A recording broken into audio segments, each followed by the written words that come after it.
Well, Okay, I can't be in here to cue you, Ricky. When you see your face come up on the monitor and the light come on, you know you're hot. okay, great, thanks. We'll start on this wide shot first and then come to your close-up. Okay, great. Alrighty, thank you. We'll talk about your brother some, because it seems like you give him what he needs. That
today we are fortunate enough to have in our presence Ms. Danielle Carrington. Ms. Carrington is the compliance officer, and she's also the academic enhancement coordinator for the Lemoyne-Owen College in Memphis, Tennessee.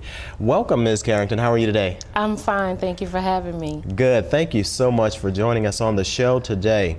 Let's go ahead and get started right away with you telling us a bit about you and your role at Lemoyne-Owen. Well, I'm originally from Milwaukee, Wisconsin. I've been with the college for about 11 months now. And the position that I'm responsible for, or positions, would be our compliance officer, athletic compliance officer, and athletic academic enhancement coordinator. So those are the two positions that I serve in at Lemoyne-Owen College. Wow, that's a pretty big task there. Tell us what you do as a compliance officer. Well, as a compliance officer, it's my responsibility to make sure that coaches are educated on NCAA rules and make sure that our incoming student athletes are aware of what they're responsible for as far as our initial eligibility requirements, continuing eligibility, as well as transfer students. So, and it's also, you know, I do interpretations for coaches, because every student athlete academic history is different. Right. Okay. Now that's just one part of your day at Lemoyne-Owen. Tell us about the other part of your day as the academic enhancement coordinator. Well, as the academic enhancement coordinator, it's my responsibility to communicate with our faculties and professors. As you know, for student athletes, they travel a lot. Sometimes they may be gone for a week, a business week at a time, which means they miss a lot of class.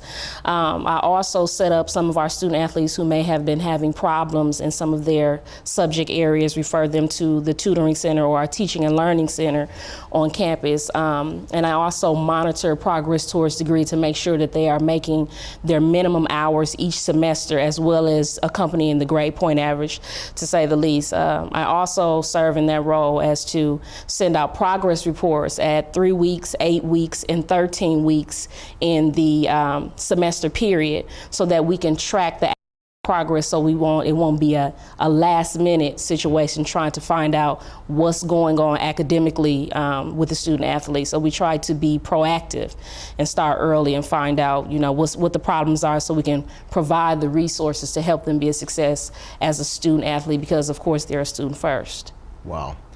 Well, you know, I have actually gone online and reviewed the NCAA rules. Mm-hmm. And there's an awful lot of information to remember.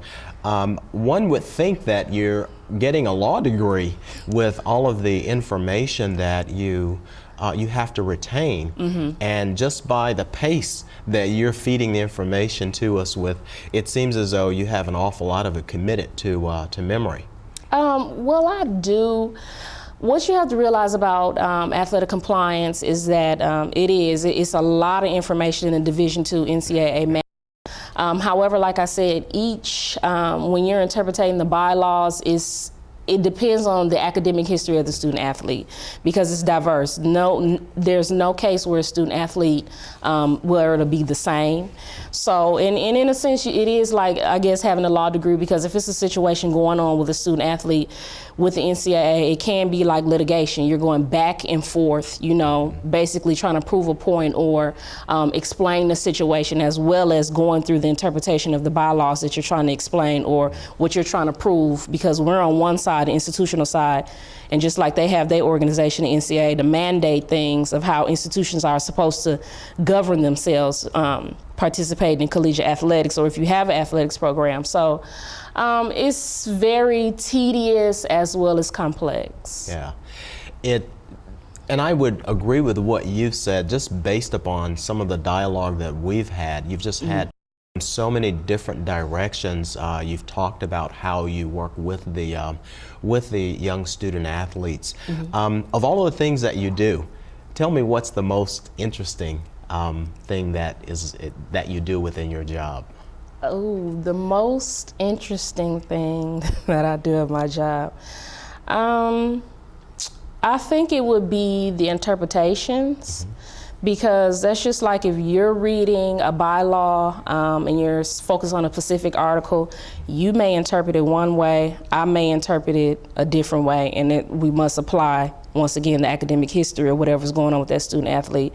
So I always use my resources, which is other compliance directors in our conference, the SIAC, or the Southern Intercollegiate Athletic Conference, as well as the source itself, calling NCAA. I probably call it once a week or twice a week, you know, just to be, I like to be safe.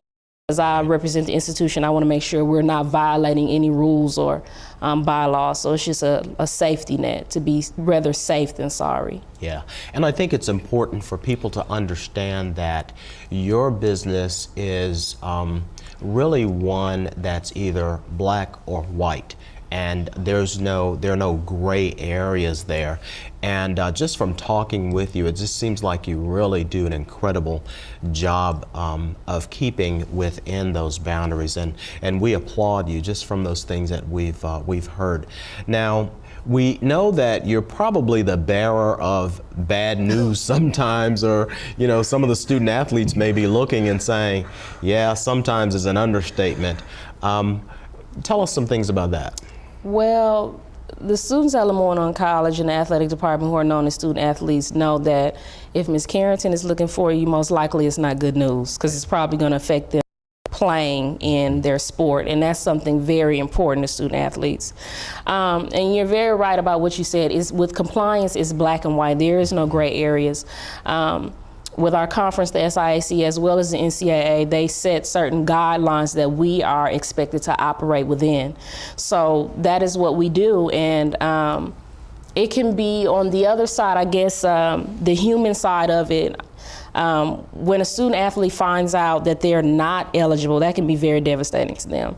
And it's not only about playing the game, but it could also go to affecting their academics and basically their hopes, because like I said, that's something very important for student athletes to participate in their sport. You know, people come out to see them, and a lot of our students have, you know, hopes and dreams of going professional.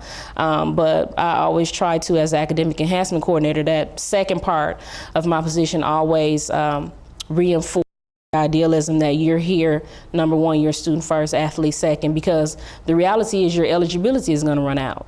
And when it does, what do you have to fall back on?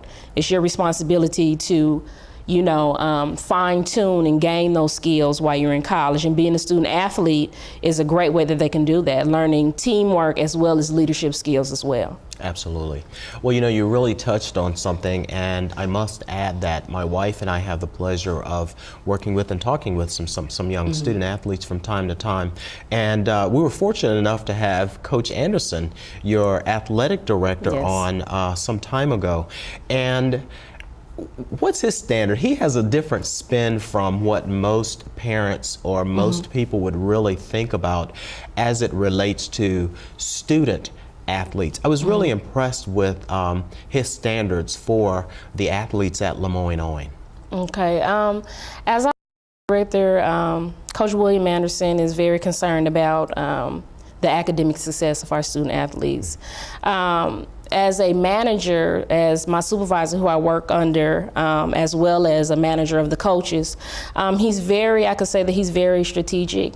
He's able to see the bigger picture and put those persons in place, I guess you could say recognizing strengths to focus on what's best for you, as well as looking at it as a department as a whole. So focusing on the individual for the bigger picture, right. How each individual plays a role to help make the department itself a strong unit. Yeah. So another thing that I like to add about a manager, well, my position with compliance is it can be stressful at times, because when we're going through different sports and you're certifying the eligibility of student athletes, it can be, because it's like one after another.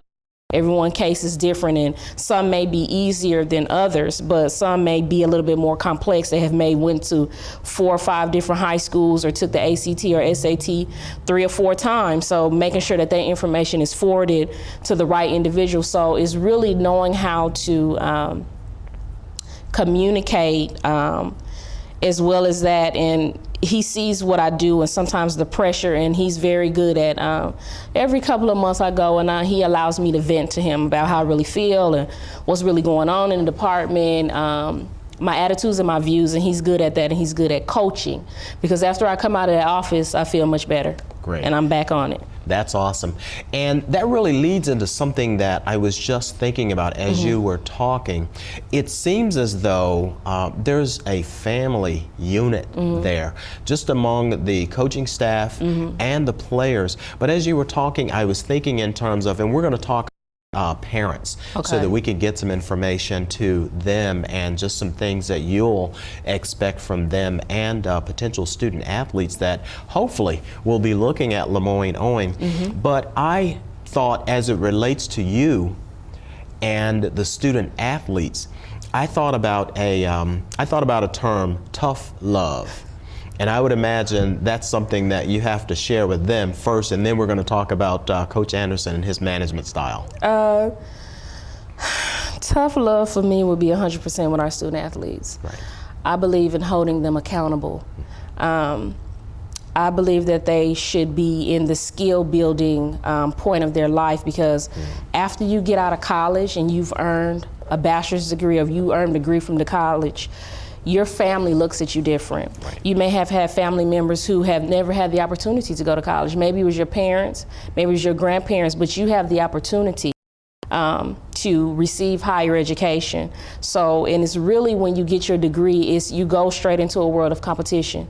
You have to have those skills. You have the degree, but you have to build those skills in order to get out here and compete. And we're not only competing with other Americans, it's global now. So I try to instill those values in our student athletes when I talk to them, when they come across me, because I don't believe in sugarcoating things. This is the way it is. And when you get out here, you're going to have bosses or, immediate supervisors who are like me, who hold you accountable. So basically, you need to get used to it. Okay, and great. Be adaptable. And we're going to talk some more. I tell you, we could probably talk for 3 or 4 shows because there's a lot of information. But let's go ahead and start getting some information together for the parents. Tell us some important information that parents and student athletes would need. First of all, about registering with the NCAA as a first-time student athlete. Well, as a first-time student athlete registering with the NCAA, you would have to go to www.eligibilitycenter.org.